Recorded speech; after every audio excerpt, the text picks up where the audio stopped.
We're talking about food basics, okay? So water. Now, on my Facebook Live, I talked about the importance of drinking water, but I didn't tell you guys how much to drink. A lot of it depends on how tall you are, you know, if you're a man, if you're a woman, if you're old, if you're young. But the most part, you need to drink as much as you can. As much as you can. And really, you can't drink. Your body will stop it at some point, right? There's a weird psychological disease where people will drink too much water. And by drinking too much water, I mean they get admitted into a psych ward, and they also they'll drink out of the toilet, and they'll drink out of the gutters, and they'll drink like the street gutters, like they'll sit down there and lap it like a dog. And so they have a medical condition that actually requires treatment. But if you don't have that disease, you're good. You're not going to ruin that, etc. So you can't stretch out your surgery.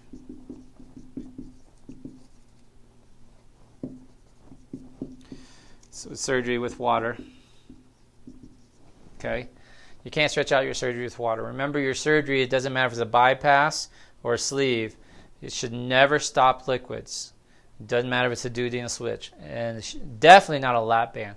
A lot of patients make their lap bands too tight and they couldn't drink water. That's a disaster. You need your band deflated right away. So you can't stretch it out with water. Now what happens is a lot of people say, no, that's not right. I can guzzle water and I know I stretched out my sleeve. No, you ate bread, you ate junk, you ate too fast, and that stretched out your sleeve or your bypass, and now you can drink all the water you want. So people are confused by that. So, but you can't stretch it out with water. Okay, that's the first thing. So what I want to do is give you tips for water, right? So what are the tips? I'm going to tell you what I do, and this works. You need a glass of water next to your bed. Now some of you guys will be like, I'll be up peeing all night. Well, you might initially, but your body will sort itself out once it realizes your hydration level. Now, yes, you might end up getting up 2 or 3 times a night to pee when you first start getting your water in, but trust me, it'll settle out. Like I drink a lot of water. I don't wake up during the night. Most patients don't wake up during the night. So, glass of water next to bed. Now, why is this important? It's because that's the first thing you do when you wake up. You drink your water.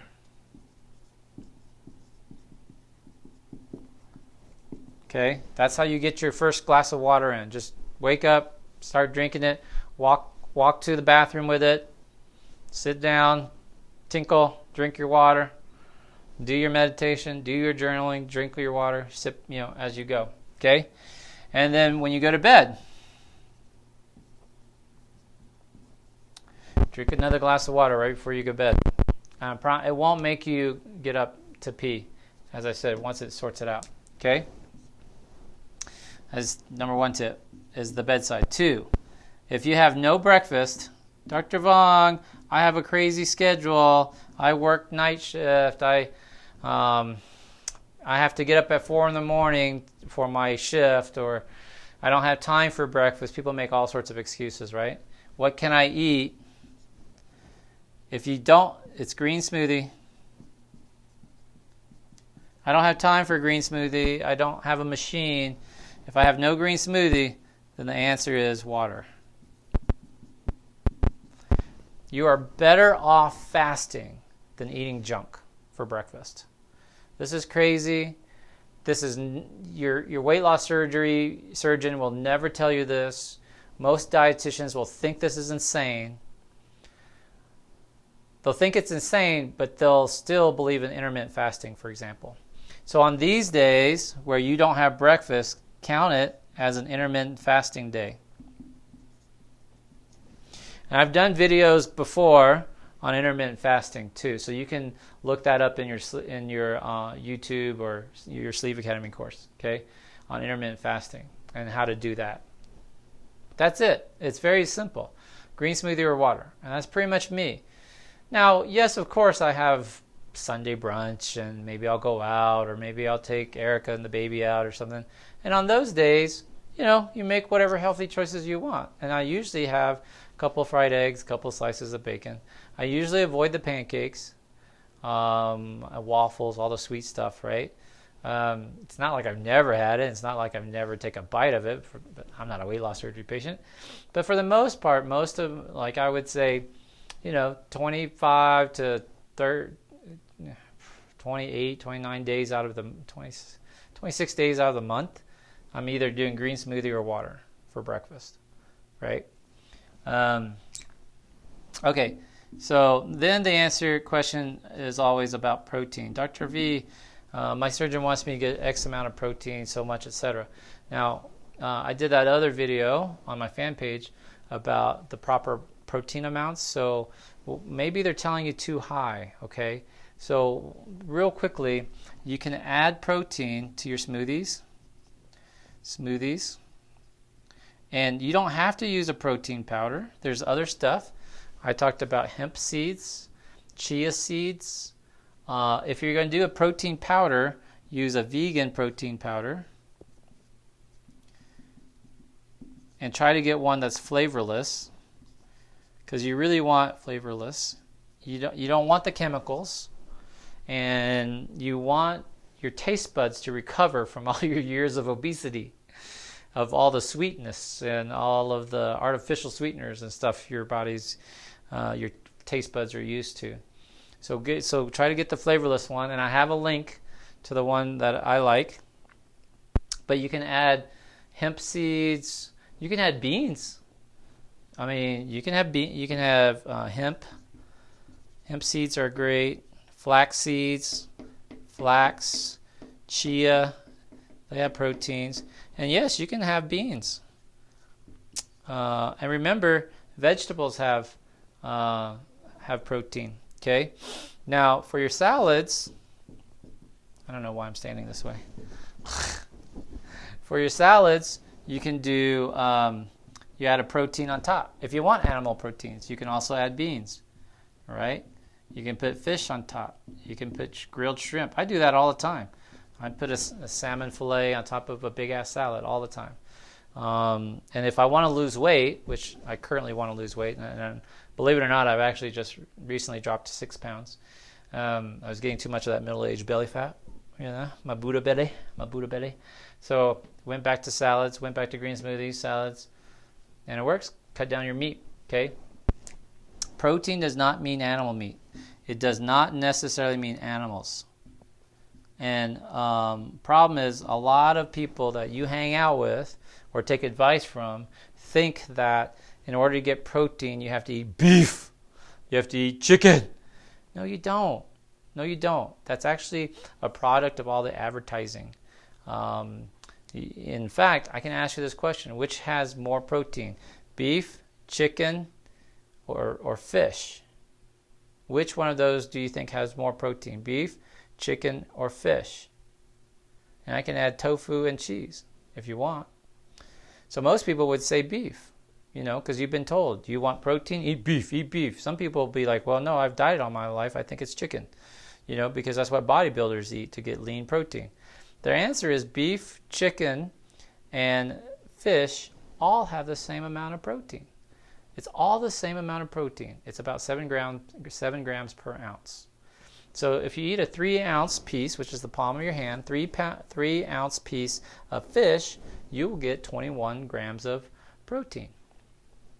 Now this is important. Pay attention, because you're going to be at dinner someday, and you're going to say, I'm going to eat my fish, and some smart ass at your table, most likely your mother-in-law, is going to be like, no, you're wasting away. You needed more protein. You should order beef. I said, but Mom, a 3-ounce serving of steak also has 21 grams of protein. It's the same amount.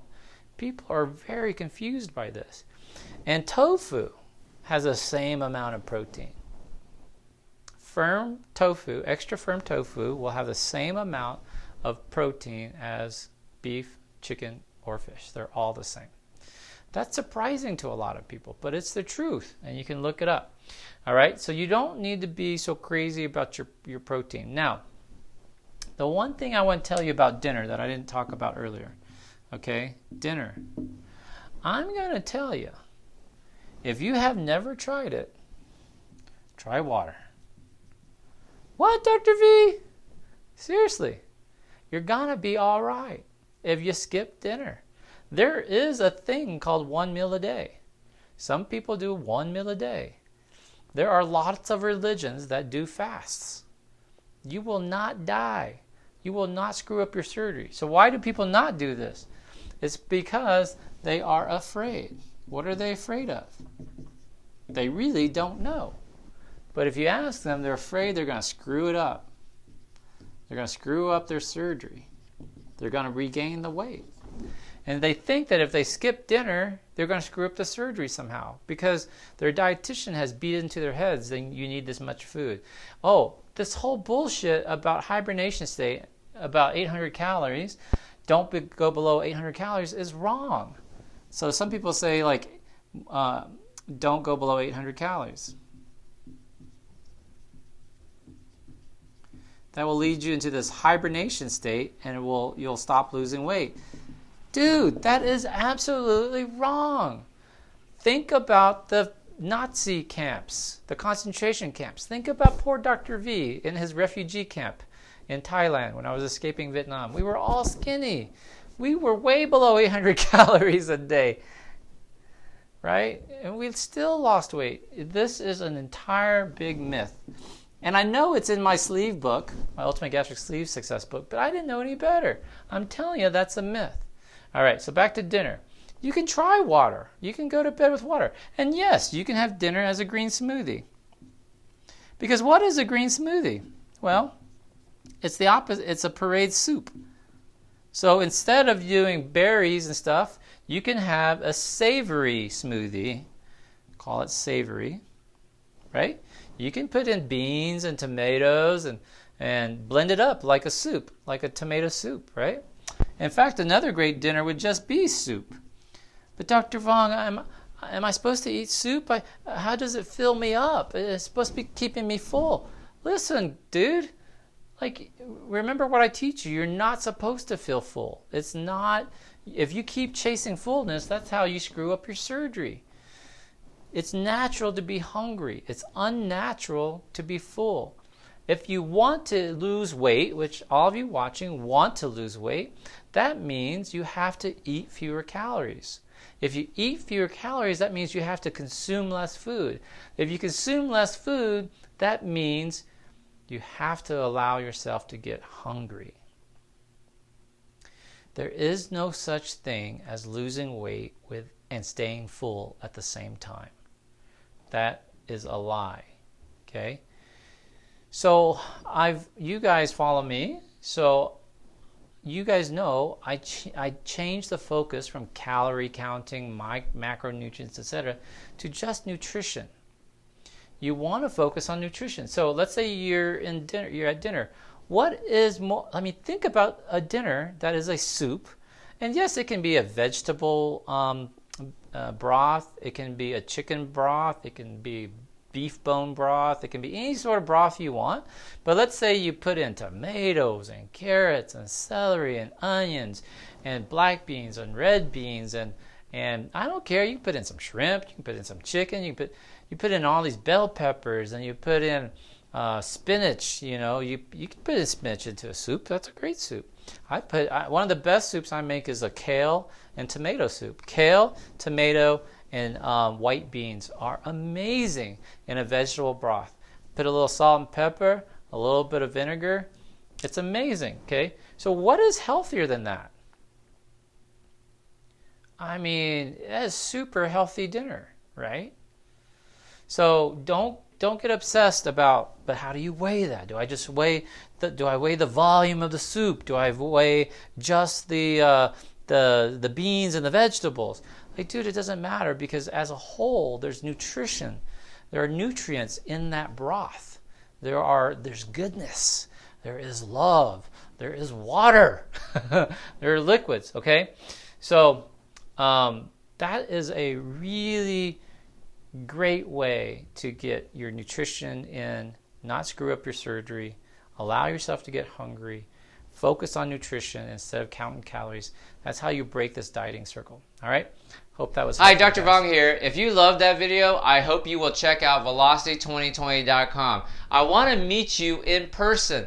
This is my big annual conference in Vegas. It's amazing. It's not just about weight loss surgery, but it's about taking your life up to the next level. You're going to meet the best people, the best speakers, the best audience possible. You're going to really take your life up to the next level.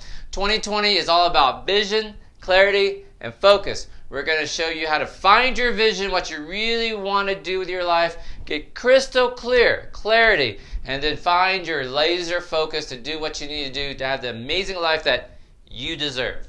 Hope to see you there.